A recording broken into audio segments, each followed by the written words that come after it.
अष्टावक्र गीता अध्याय 3। अष्टावक्र कहते हैं, आत्मा को अविनाशी और एक जानो। उस आत्मज्ञान को प्राप्त कर किसी बुद्धिमान व्यक्ति की रुचि धन अर्जित करने में कैसे हो सकती है। स्वयं को अज्ञान से भ्रमवश विषयों से लगाव हो जाता है, जैसे सीप में चांदी का भ्रम होने पर उसमें लोभ उत्पन्न हो जाता है। सागर से लहरों के समान जिससे यह विश्व उत्पन्न होता है, वह मैं ही हूँ जानकर तुम एक दीन के जैसे कैसे भाग सकते हो।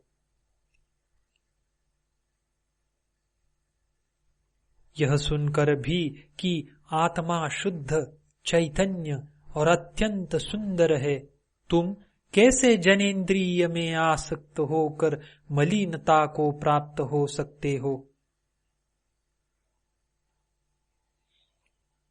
सभी प्राणियों में स्वयं को और स्वयं में सब प्राणियों को जानने वाले मुनि में ममता की भावना का बने रहना आश्चर्य ही है।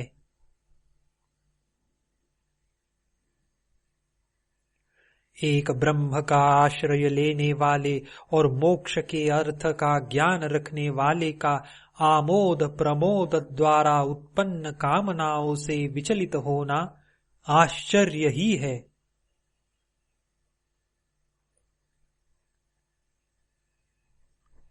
अंत समय के निकट पहुंच चुके व्यक्ति का उत्पन्न ज्ञान के अमित्र काम की इच्छा रखना, जिसको धारण करने में वह अत्यंत अशक्त है, आश्चर्य ही है।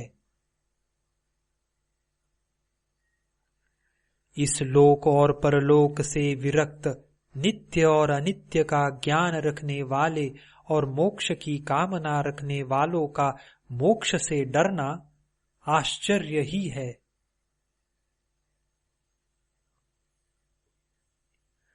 सदा केवल आत्मा का दर्शन करने वाले बुद्धिमान व्यक्ति भोजन कराने पर या पीड़ित करने पर न प्रसन्न होते हैं और न क्रोध ही करते हैं।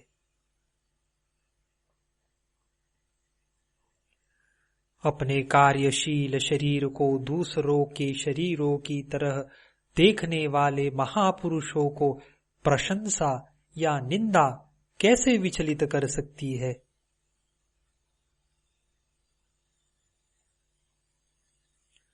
समस्त जिज्ञासाओं से रहित इस विश्व को माया में कल्पित देखने वाले स्थिर प्रज्ञा वाले व्यक्ति को आसन्न मृत्यु भी कैसे भयभीत कर सकता है।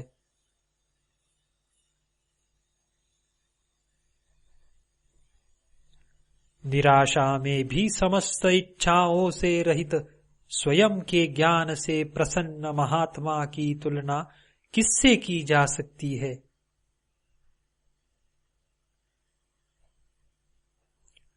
स्वभाव से ही विश्व को दृश्यमान जानो, इसका कुछ भी अस्तित्व नहीं है। यह ग्रहण करने योग्य है और यह त्यागने योग्य। देखने वाला स्थिर प्रज्ञा युक्त व्यक्ति क्या देखता है।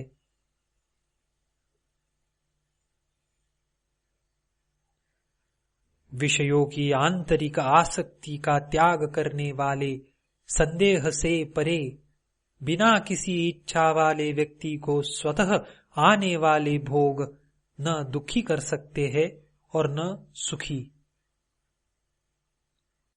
अध्याय 3 समाप्त।